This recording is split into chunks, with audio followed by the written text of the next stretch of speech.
Buddha.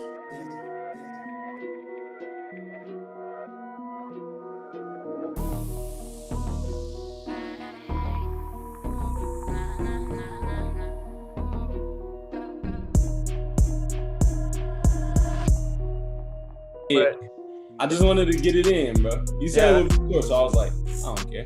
Yeah. Sure, for sure. This is my player Andrew, Malik, Andrew. What's up, Andrew? What's up? How you doing? I'm all right, man. Pretty tired, but I'm all right. I feel that. Yeah, so I just wanted to bring you on, Malik, because I don't know if you know, but Coach Grover at Diamond Ranch always brought back players to talk to the current players that we have and just to tell them, like, you know, what it takes to get to the next level, or just like, you know, what kind of mindset you need to have to, you know, really be good at your craft. So this is an opportunity for me to have you talk to Andrew. He has a couple questions that I told him to come up for himself. So I'd like to start by having you explain kind of like your journey, like starting from where you started playing basketball and then to where you are now. Shoot, well, it started all like back when I was in rec league, like when I was way younger. I think I started when I was like 5.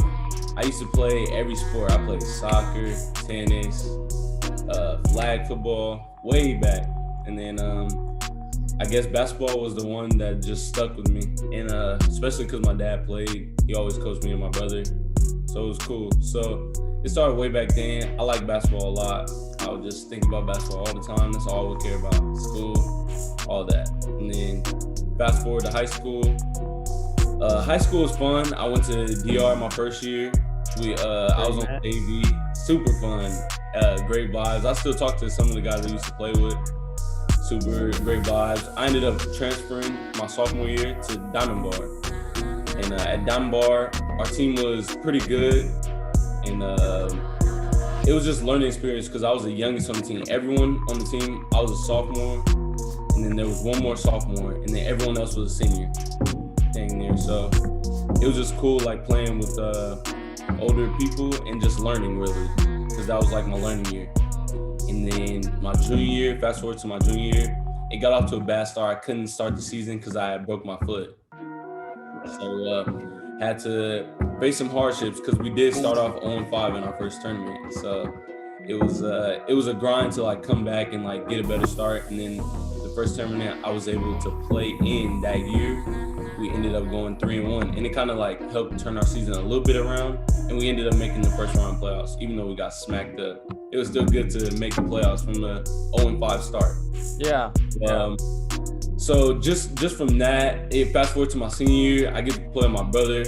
My brother's getting 20 balls per night. I'm getting 20 balls. We were just having fun. It was a fun year. And I guess that year, I didn't really talk to any schools. My whole high school, AAU, none of that. I didn't talk to anyone. I talked to one D3, Cal Lutheran, and this was in the summer that I just finished school. So I just finished my senior year. I was talking to Cal Lu for about 2 months. Ended up not working out, so I had to go to JUCO and basically grind it out. So I went to JUCO, showed up to Citrus College my first day, and I walked to the coach's office. I was like, I want to play for your team. Can I get a tryout? Anything. It was like, we really don't have no trials right now. We had our whole team together summer. And then I was like, dang. So literally no team. I had to just take a year off. Went to Citrus, got in my classes, got some credits. I didn't take too many classes. I just took a reasonable amount, like 4 per semester. Just something to like get ahead. Like you don't have to, I didn't really go crazy, but it was cool. And then I want to say that whole year, it was basically me alone. So basically my friends, all like UCs around, colleges around. Me, I'm just at home with my mom, my brother. My brother is still in high school. I do like it because I was around to watch some of my brother's games and watch him grow basketball wise. But other than that, it was it really wasn't fun being home. Seeing everyone have fun at their schools, you just hear it, going to JUCO, grinding it out. So basically, I would have class Mondays, Tuesdays, Wednesdays, Thursdays. And I would, basically, my Monday class, I had one at 11. And then I would go to the library for like 2-3 hours. Then I go to 24 and lift and hoop for like until my class, that was at 7. So I was in the Glendora, Citrus area, some days, like the whole day, just what you gotta do. And then, yeah, so that ended up paying off. I got good grades at Citrus, and I ended up getting the chance to go try out for a school spring semester. So it came back around, I want to say like 8 months schooling, came back around to April. I was able to fly out to Oregon and try out for a small school. And it wasn't even really like a real trial. It was like the coach showed up. I was there for a couple of days. So the days I was there, I was with my dad's coach when he was younger.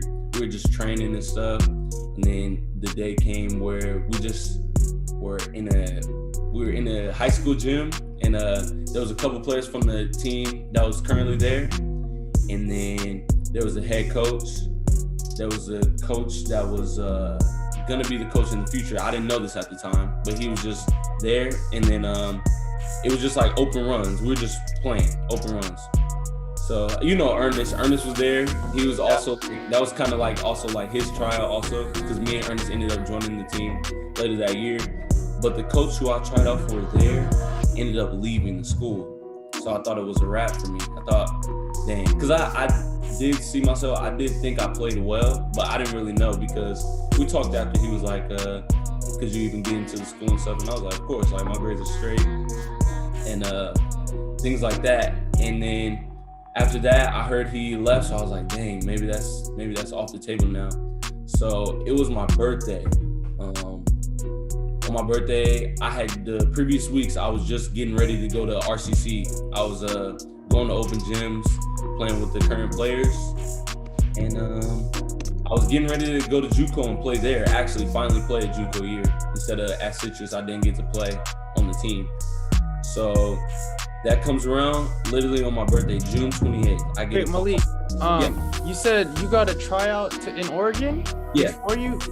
Before you were able to play JUCO? Yes. Oh, okay. Yeah, so basically my dad's coach, when he was when my dad played in high school, and like he played like this little gap where they would play college teams, but they weren't a college team. So it was kind of weird. They explained it to me, and I still don't understand to this day. Okay. But he coached my dad and some other players. Like he coached the Mobley brothers' dad as well. He was on the same team as my dad. So the Mobley brothers' dad and my dad got to play together. So it was cool. And now they about to go to the league. So it's kind of crazy knowing that. Yeah. But yeah, so I got a tryout. I ended up going to Oregon, just took a flight. Ended up doing that. And I didn't really know what was going to happen because the coach got fired. But it turns out on my birthday, literally June 28th, I get a call from the new head coach that was in that gym, but I didn't even know who he was. I literally didn't even shake his hand or nothing, because he was just kind of like in the back of the gym, just like lurking around. But I didn't know he was even in the running to be the next head coach. So he calls me. He's like, basically just says like, we have a spot for you if you want it. And I was literally getting ready to like commit to going to RCC. And it's just like literally right before he makes that call, and I'm like, man, why would I turn down the university? Like, all I ever wanted was to play college basketball. So I ended up committing, going to NCU, and NCU was, when I went there, I had some of the best years of my life. Getting away from home. Even though my first year I didn't really see the floor much, I got a couple highlights, but I didn't really play that much. It was just great, like being away from Cali and like just growing as a person, because you're out of your hometown. Yeah. So when that happened, 2 years, so my first year didn't really play. Second year, I didn't play much. The first game didn't start. Then the next 29, 28 games I started, and I get to play, experience some stuff. It was fun, you know, like just growing as a college basketball player. It's a grind, you know. Every day you really got to think about what's going to separate you to get you better. Because if you don't, at the college level, you really could just stay the same, and you could literally never see the floor. Like you could be a scholarship player and never see the floor, but it's like you got to do what it takes to get there. So every day after my first year, I was like, man, there's no way I'm not going to see the floor next year. So it literally spring came around. I didn't play much. I just lifted, was in the gym every day, all I can do. Don't get me wrong, like I still would have fun. I would go out with my friends sometimes, but it was really like during the week, like I knew I had to get my schoolwork done, I had to get in the gym, and that was always first. It was never like, oh, I'm gonna go hang out with friends, get your homework done, go to the gym, do that no matter what before you even hop on video games and any of that. So just that gap from my freshman year to my sophomore year, it helped me like mentally prepare. Cause I didn't play my freshman year, so going into a starter role, I feel like it was a big jump. And I feel like I handled it well. I played well some games obviously I didn't, but that's basketball. So that happened, and then I ended up transferring to Jessup this year. Got to play with my brother. It was a fun year, tough year mentally for me. Struggled more than I ever struggled in my life, but I think now for my senior year, it's helped me grow, and I'm just excited to play this next year, see how it goes. But that's really my story. That's really how I got here today. I'm just grateful to be in a college uniform, really. Because I could be at home chilling like I was for that year. Yeah. Yeah. You're headed somewhere else next year, right? No. Oh, you're still at Jessup. This year, and we're gonna see for my master's year. Maybe I'll play somewhere else, but Okay, cool. I'll play there again, you know. Yeah. Yeah. Sounds good. Thank you for that. That was a good story. Like that, the whole journey, like it. You think it's just easy. Oh, you just talk to a coach and you get to a new school, but like there's a lot that goes into it. So Yeah. it's good to have. This is my niece right here, Kaylana. So she's listening in as well. Yeah. So she plays at Walnut right now too, and then I have my Andrew who plays at Southland. I have a couple. I asked them to have a couple questions for you. So here's Andrew. All right. So I mean, you talked about like being really, really good in high school. I mean, what specifically within the game kind of helped you like be great? So like a specific move or a shot, stuff like that. Shoot, well, when I went to my high school, I was lucky because my coach really, at the time, it was me and my brother. We were probably the best players on the team. So I was able to kind of do what I wanted in high school. And I think that kind of set me back because I didn't play with players who really like super challenged me every day. I could just walk into practice, kind of like go do what I want. I think it kind of set me back, but at the same time, my confidence level was on high because I always thought I was that guy, you know? So what I would say is I always kind of had like speed. I kind of always been fast. So what I would say is the move that could separate you nowadays, and I think that could push you forward, is the simple swim. If you learn how to just, you know how people, when they're guarding you, they put their hand on your waist kind of to like not let you. Hip check? Yeah, kind of like a hip check. And then they'll kind of like hold it there and the rest won't see it. And then I would really say just go work on while you're dribbling each hand, swimming, getting that arm off. It creates blow-bys every time. And I think if I learned that in high school, I think I could have been better, honestly. That's good to know. Yeah. I mean, what did you my bad. No, go ahead, Andrew. Oh, okay. It was just like, well, you said you had gotten lots of work in the gym. What specifically did you work on? Like, what weaknesses did you try and like work on to get better at? Well, my year off, I played a lot of pickup. So I would literally just go to the gym and just try stuff. Because you're just playing against random people and just try stuff. But when I worked on my own, I really wanted to fix my jumper because at the time, my jumper was like, I was shooting both hands. So I would use this hand And I still been doing this. I barely fixed this fully this past year. Even during this season, like I was shooting with both hands, and like I think like I would like try to work on it, but it wasn't like mentally locked in. So I would say make sure this hand stays on straight and just release it like that always. And then other stuff I was working on was the swim. I work on the swim every day because I think the swim, it helps me separate, because the only way people could really like stay in front of me really was because they would hold me there. But once I got that, it like helped me separate. And honestly, how tall are you? I'm like 5'11", 6 foot. So you're a guard? Well, yeah. Yeah, so you're a guard. So I would say being a guard, having elite finishing at the rim and having a float package and dribbling. Just really lock in on handle, because if you really think about it, handle gets you to wherever you need on the court. Wherever you need to be on the court, you get to a pull-up with your handle, you get to the paint with your handle. So being able to handle that rock, it separates you. So I would just say work on simple dribbling, and then having a float game as a guard, smaller guard, separates you. Float game, start off making your right hand really strong, because you get to the float and you can float it with a right all the time. But if you get a left hand floater, it separates you even more. Right. Yeah. Real talk. You want me to keep going or just Carolina? Yeah, just fire him away. He's here. All right, bet. What kept you dedicated to the game? What kept you from getting distracted? Shoot. Well, in high school, I always wanted to just play college basketball, and I wasn't really worried about anything else, really. I mean, I had a couple girlfriends, but that's it.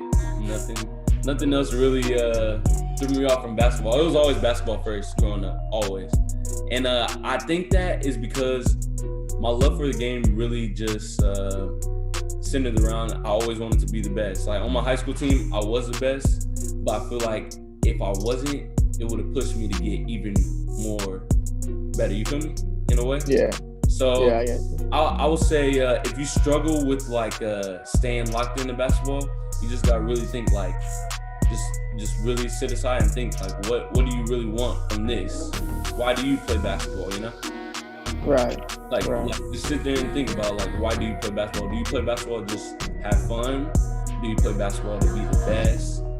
Do you play basketball just because it frees your mind? Like, you really gotta think about that stuff. Simple. Right. Yeah. Right. I mean, you said it was kind of just a love for the game that kind of pushed you to be better, right? Yeah. Right? Yeah. So, like, did anyone else, like, help you with that kind of stuff? Like, did anyone else push you as well, or not really? Oh, yes. My dad pushed me so much. My dad was in the gym with me and my brother. I want to say, shoot, when we were in high school, from the time we started playing basketball, my dad was in the gym with us. Shoot, six out of 7 days a week. He pushed me so much, and that's the reason I am who I am today. My dad, he pushed me simply. That's it. Yeah. And that's it. That's all I got. Yes, sir. Sounds good. Lana, do you have any questions? Well, with like school and everything, what was your like daily or weekly routine like to get into the gym while you had all this work? Yeah. So going to Diamond Bar, it was a harder school than Diamond Ranch. It was a struggle. My mom's just getting home right now. But it was a struggle at first going to Diamond Bar. I was just like, dang, these guys are a little harder. I got in a trigonometry class. I was like, whoa, like this is real tough. But other than that, the routine I had was so varsity practice at Diamond Bar, we have it right at 4, right when we got out of school. I mean, no, right at 2. So we had a 6th period, and basketball started at 2. And I would go 2 to 4, and then I wouldn't even do homework. Then I would go straight to my dad's, not my dad's gym, but my dad had the keys to Boys and Girls Club.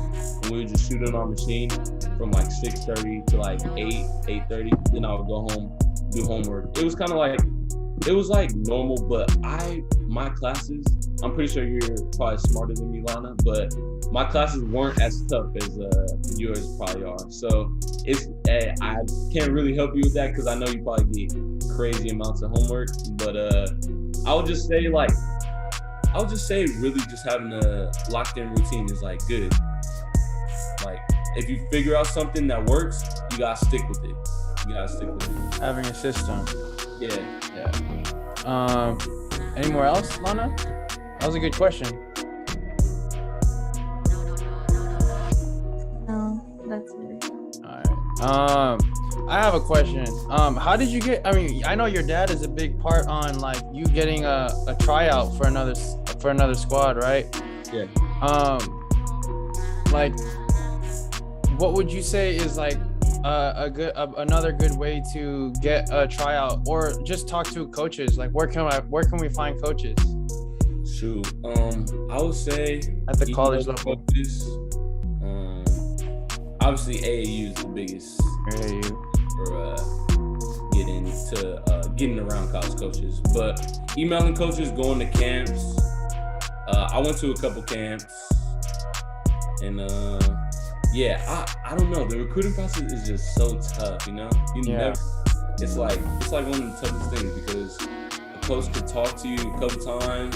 You think you're in there, they're on to the next player the next day. So you really never know. It's just if they really like you or you separate yourself from the next. Mm-hmm. But yeah, I would just say reaching out to coaches, creating once you get a number, creating establishing a connection, really. Okay. Yeah, I don't know. Recruiting process is just tough. It was tough for me. Like I barely got here, you know. Mm-hmm. Yeah. For sure. Yeah.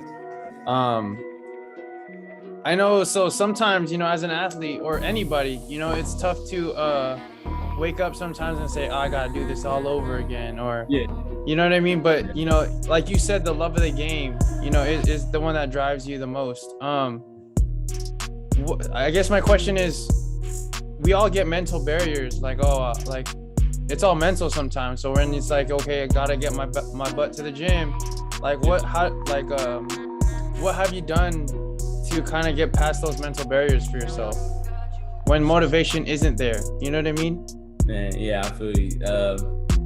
So this past year, we would have 5 a.m.s on the normal, and this wasn't really this was kind of new to me because at NCU I would wake up at the earliest we ever had was like 7 a.m. weightlifting, but these 5 a.m.s were just hitting me different, and I was just like, dude, like I just went to sleep at 12. And it was like it was really tough, but I feel like the grind and putting on that jersey. First of all, media day is like after all that hard work you do, media day hits and you're like, dang, we're really about to get to these games. Finally, it's about to all pay off. But just like thinking about the end goal, I think that always leads you to like getting past the little stuff. Cause like getting past all those 5 a.m.s, you're not gonna think about them when you're out there on the court for second half, 1 minute left. Tie game. You're not gonna think about that during then. You're just gonna be in the moment. So I feel like it's really just getting past those little hardships, and not thinking too far ahead. Like get past one hardship at a time. Get past one text. Get past this. Get past that meeting. You know, just make it. Try to make it to something. Think about making it to something. So get past that 5 a.m. Get past that class. Think about that nap, you know? You just got it's just little things really. Yeah. To guide you through. The little things matter. Yeah. Once you start thinking ahead, that's when your whole mental you just gotta be step out one by one thing at a time. One thing at a time. That's awesome. That's I think I needed to hear that, man. Shoot. Like sometimes we're victim to thinking too far ahead. I think a lot of times, I don't know if it's just me, or I know hearing it from you. I'm sitting here saying it, but I still do it. We all do it. Yeah, I agree. But I mean that's it for me. That was a good session, man. That was awesome. It was. If y'all ever need anything, my boy Andrew, Lana, I got y'all for real. Yeah. Yeah, man. Go ahead and shout out your YouTube too. Oh man, tap into YouTube, man. MC Glow, Global MC. I don't even know the name, but tap in. We're gonna get some videos for y'all. Yeah. What kind of content you're putting out, or your Instagram too? Huh? Your Instagram too, and what kind of content you putting out? Malik Corey. Follow that. Following everyone, man. Yeah. Follow going put some content out there for the people. Yeah, exactly. Yes, sir. All right, Malik. Thank you for coming, man. Sharing some time. Good luck on wherever on next year. Appreciate it. And let's keep working, man. Yes, sir. All right. All right, Andrew. All right,